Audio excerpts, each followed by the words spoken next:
I'd like to thank Terry for not mentioning NetApp as one of the companies that will pay you to store your data. Start with that.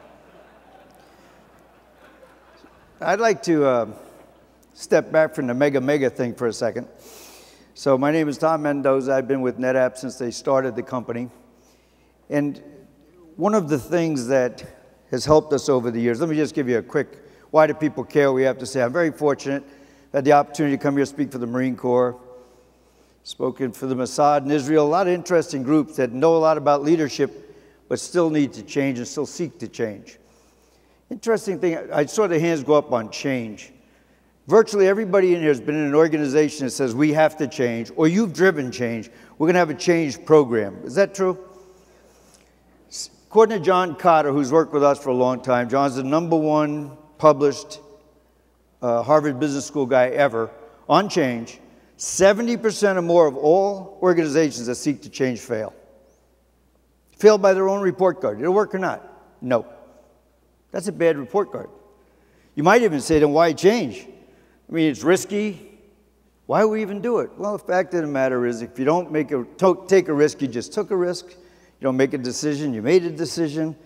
And there's no way you can sit still. So very quickly, we started NetApp 21 years ago. Now, what's the #1 reason people seek to change? What you're doing is not working. So when we first started, strategy that was being deployed wasn't working. I came in 1994. It's very easy to just change strategy if you didn't create it. Much more difficult once you're in it, right? The second reason to change is if you see an opportunity you cannot get unless you change. Well, we saw the internet taking off, and we thought if we adapted a number of things we do, we could grow with it very quickly. We went from 0 to $1 billion in 6 years. Went from 250 million to $1 billion in 2 years. Arguably fast growth. So in 2000, 70% of our business was tech or internet when that bubble burst. So we were more exposed in Sun Microsystems, more exposed in SGI, many other companies aren't here. You know, you find out if you got a friend when you got a problem. All of us in life have had that situation. You expect people to step up, they don't. People you never thought would do. Your life changes forever. Your relationship changes forever. We found out that the underpinnings of our culture, which is really where change comes from, change is not a program. Change has to be part of your ethos. So that when you ask people to change, they want to know how and where.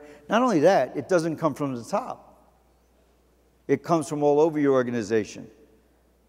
If your culture will allow it, your change will be driven by every level. The closest to your customer is where the change will most likely come from, if you allow it.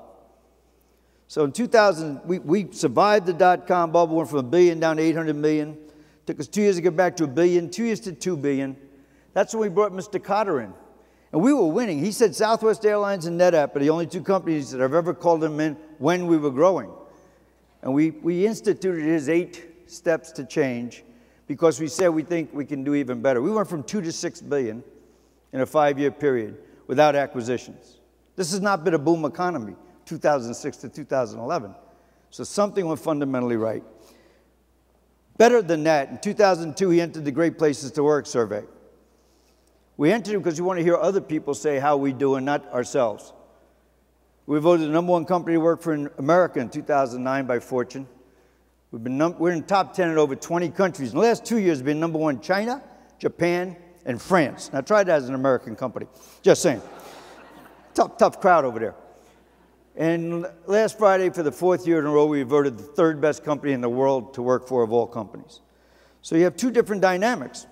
You have a company that's gone through all kinds of, so what are the 3 reasons to change? 1, because you got it or you fail. Number 2, to grab an opportunity. Or 3, external forces come at you in a way that you have absolutely no choice. 9/11 was 1, financial meltdown was 1, and of course for us the dot-com bubble. I would put forth the people in this room are faced with all 3 of those things coming at you at warp speed right now. And if you can change, and you successfully, I want to talk about what that is. So there's 3 things I think that make change, and I'm going to get back to how Mr. Kotter has concluded successful change happens. So #1 is your culture. I'd like to at least share what ours is because around the world people have seemed to appreciate what it is. The secondly is leadership. If you don't have the leadership at all levels, again, I'm not talking titles, But we always look to see who our leaders are. When a meeting ends, who do each other look at and say, what do you think? And then finally, how is it that you embrace change successfully? So the culture in NetApp is built on a few things. Number one is attitude. Nothing great has ever been done by people that didn't want to do it, ever. So quite simply, if people think there's a better place for them to work, we think they should. You know, when I spoke for the Marine Corps here, and I know this is something you can't all do, but I'm fortunate enough I can. This Marine Corps general jumped up at the end of the talk at Quantico. He said, Tom, one last question. How do you motivate an unmotivated person? I said, I fire him. So at the end of the day, as I say, I understand you have different rules. But I don't want anybody working for me that doesn't want to work for me. I don't want anybody working for NetApp. I want to assure our customers, our partners, and our own people that the person left and right is in. They're all in. Secondarily, what I always tell our own people, you decide every day what your attitude is going to be. I have yet to have anybody explain to me the benefit of a bad attitude. So it's under your control, have a good one. Second is candor. And this is the one where I think we've separated ourselves out. And this is completely dependent on the top people in the company. A friend of mine was the CEO of Sprint, Dan Hesse, and he asked me to come in when he took that job and talk to his staff. And the second and third level said, candor. Oh, nobody wants to hear the truth up there. And when I met the top guys, they go, we have candor. We say anything we want. That's not candor, if you know what I'm saying. So when we ran into difficult times, the best ideas came forward from people saying, look, you should downsize my group. You should move investment over here. There was a trust and a faith in each other that we weren't just going to take actions against them, and they believed that if they helped the company, it would help them. Risk-taking is an interesting thing. We actually have it in our corporate ethos. We will take risk. So many people say you can't take risk. And as I said before, if you don't, you just did. So people, if you are going to go to extraordinary heights, if you're really going to make change work, people have to take risks. And they have to feel comfortable coming to you with ideas. Doesn't matter, as an aside, when someone comes to you with an idea. I have a fundamental belief that if you give me 3 ideas and 2 of them I know we can't do, as long as I take you through the whys and we discuss it, you'll feel better having talked about it. But maybe on that third one, there's some part of it I can grab and say, you think you can do that? Yeah. Let's fence off the risk and you go execute it. People execute their own ideas with a completely different passion than if you just told them what to do. So the reason we wanted candor, if I come up with an idea today and I come to you tomorrow and I say, I'd like to try this, I think my group could work better this way. If I know you don't want to hear it, I think there's risk to me telling you, I'll go home at night and I'll go to the gym and forget about it. But if I really believe that I could change this world for our company and our customers, and I bring it to you and you might do it, I'm going to think with you. And candor is absolutely fundamental. How did we get candor in the company? When Dan Warmenhoven became our CEO in 1994, 6 months after I joined NetApp, I always make sure he remembers that. But anyway, at the end of every meeting, he asked 3 questions. What did you think of the pace? What did you think of the content? What did you think of the candor? The first 2 questions, I thought, what an odd set of questions. The first 2, anybody can answer. The last one's critical. And initially, everybody, pretty good. It got to me. I said, I thought it was terrible.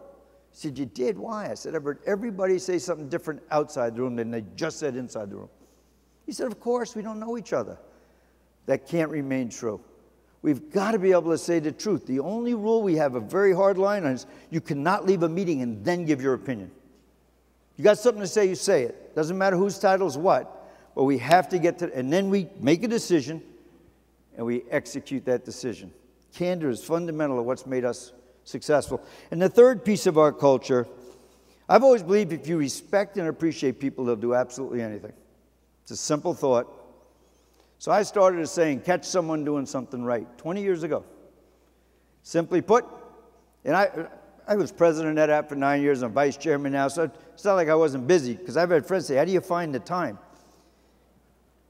Every day I say to people, if you see somebody do something extraordinary to help NetApp, to help our customers, to help society, you send me an email and I call them. My friend Bill McDermott is the CEO of SAP, and he called me up and he said, how do you find the time? I said, Bill, it's about 10 calls a day. I said, how long do you think these calls last? You're calling somebody on the helpline. Hello, Joe, Tom, and Mendoza. Nobody in your organization is hoping for a call from you right now if they're on a hotline. But then you say, you know, I heard what you're doing for us. I heard what you've done in the past. Just want to say thank you. It doesn't matter what you say. 30 seconds is 5 minutes a day. I've been doing this 20 years. Lifts me up. So shift to leadership. People don't care what you know unless they know that you care. They just don't. So my simple thought is, you can have a lot of offsites about strategy. You can have a lot of offsites about change. If people know you appreciate, you respect, and you care about them, they'll be all in when you ask to do it. You know, one of the two aspects of leadership I believe in, again, if you don't have the right leadership to drive change and that leadership people believe in, then nobody will follow. There's two parts of leadership that we focus on: aspiration and inspiration. Are we aspiring high enough? I think most people aspire too low in their life and too low in their business. You stop yourself before your opponent does, or before you don't see the opportunity because you're not aspiring high enough. So part of your leadership is, what are we aspiring to? The why is so important. And what are you doing to inspire them? I'll give you a thought on inspiration. It's offered the least when it's needed the most. It's offered the most when it's needed the least. When you win, you just finish a project that's a major success. If the 3 or 4 people call you, that's not inspiration. If nobody calls you, it'd be bad. But after 3 or 4 calls, got it. So I said to our people years ago, if you see somebody, and you should think of somebody in your own organization right now, think of an individual who works for you that absolutely epitomizes the best of what you represent, the best, and is struggling right now. Maybe you over-gold them, maybe you under-resource the thing, but you know they're losing sleep because they don't want to let the team down. That's the call you want to make. So initially, I told our people, I told the leaders when we started to grow quick at the beginning, you tell me about your people. Today, it's about 80% peers reaching out to me to say, I got to tell you about the person in Singapore and what they're doing for NetApp. You've won before you make a call. People are out there trying to find the good in each other.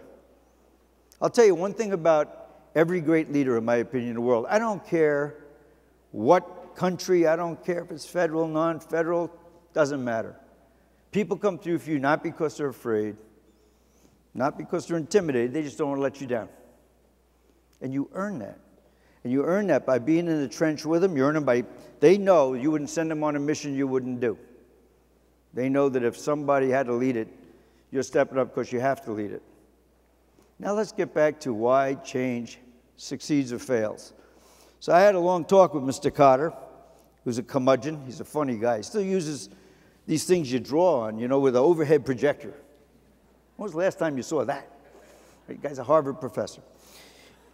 And he said to me, Tom, I've concluded there's a couple reasons that change fails, but the number one reason, the ones he wrote about in his book in 1996, his seminal book on change, was change often is looked at as a program that comes top down. You've been probably the target of these programs before, right? Okay, we're going to change. Here's what's going to happen. It never lasts, never. Because change is not really a top-down thing. Change has to come by, you have to socialize it. Your people want this change, understand what it is, why do we do it. So here's what John has concluded since his books that will be in his next book. It hasn't come out yet.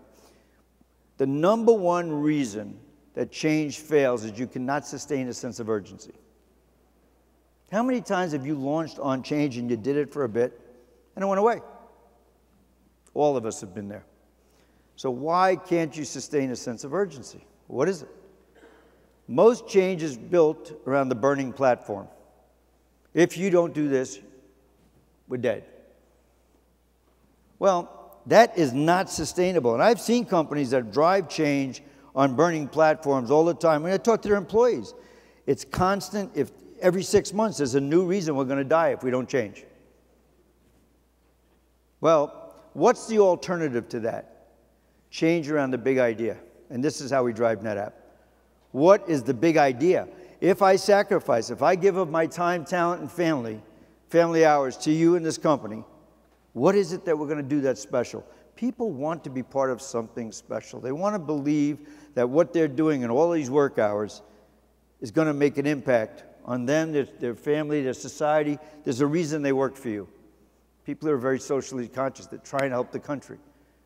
So it's your job to say, what is that big idea?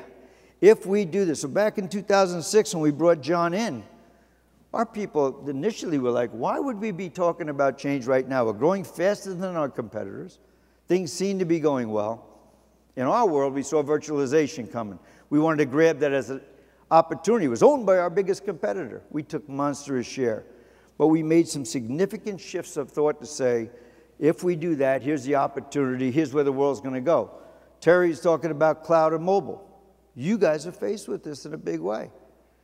So, rather than saying if we don't do this, we're dead, how do you take your organization's challenges to say, if we do this, here's the big opportunity for our company, for our country, for our own people. You know, change is we have to be aware that change to most people is very, very scary. And there are many, many people in your organization who are going to try to outweigh any change you do. They have no intention of following. They're going to say whatever they got to say, but they don't want to do it. So the natural reaction on your part would be to scare them into doing it. And what I'm here to say is that what I have found is if you can make it the big idea, you can get very, very different results. I'd like to leave you with one story. And I apologize. I have a train to catch. I have a dinner in New York tonight. I live in New York, and I just got here. But let me say something that affected me. And somebody said to me one time, Tom, you always have a great attitude. How is that? And I said, well, it's really about perspective. All of us know, if you travel around the world, how fortunate we are for the challenges we have. These are high-end challenges, what we have. So we have an event. It's very common in Silicon Valley tech companies, where at the end of the year, when you see the results, your top 10% or so get to do a nice corporate event somewhere with their spouse or parent, whoever. They can bring somebody. And we were in the Bahamas. And every year, we take a certain amount of our salespeople, we take people from around the rest of the company that were voted in by everybody. And these people are special because out of the entire, we have 13,000 people. So if you're one of 20 or 30 that were voted in, it's pretty amazing that you've been able to stand out by helping the customer. And of those, of the whole group, every year about 10 bring a parent. I love that. I love meeting the parents. I love seeing the parents. This didn't happen to me at U.S. Steel. That was one of the lines the guy gave me one year. So I had met 9 parents. There were only 10, and there were 10 people that year who were our guests. And when I gave the talk to everybody when they first arrived, I spoke about what these people had done to help our customers one by one by one. That 10, I didn't touch on people who were tied to numbers. I was talking about people that were voted in. And I left there, my admin said, there's Mrs. Bercovici. She was the 10th person of the 10th guest that we had. Val Bercovici is now our CTO. At the time he was in competitive analysis in Canada. I walk up to her, I said, Mrs. Bercovici, my name's Tom Mendoza, and I got to about me to the front row, and she's crying her eyes out, and I'm going, oh boy. And I had just spoke. I can be a lot looser with my language than I'm being here today. And I started to do a little Michael Jackson thing to get away.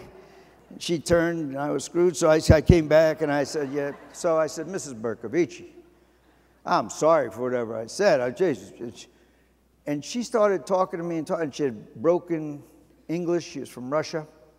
And she talked about getting out of Russia and getting away. A lot of her family didn't make it a long time ago. And she eventually immigrated to Canada with her son, Val, the only one who made it out with her. And she has scrubbed floors. She has done all kinds of things. She was a doctor prior to moving to Canada. But she did whatever she had to do to survive on her own so that Val would have an opportunity. And she looked at me and she said, you just spoke about my son, Val. This is the happiest moment of my life. And you know what perspective is for me? Most people in our world in IT didn't come from somebody handing you a lot of money. You didn't grow up rich, you'd probably be owning an IT company, right? Most of us, if we went back one generation or 2 generations, have a Mrs. Bercovici in our life. So I always tell people, when you leave today, I'd ask you to do 2 things just for yourself. Imagine that that person who comes to your mind now in your life was standing in the back of this room. Incredible room, fantastic people speaking to you about very, very interesting topics germane to what you're doing. But number one, how proud would they be of you? Knowing what you do, knowing the kind of endeavors you're in, and that you get to attend something like this and work where you work, frankly? And then secondarily, what would they have given to be in your chair? So when I think about change and I think about what our challenges and our adversities are, they pale in relation to the opportunity we've been given. And all we owe each other is to do everything we can every day to get that opportunity. Thank you very much. Have a great time.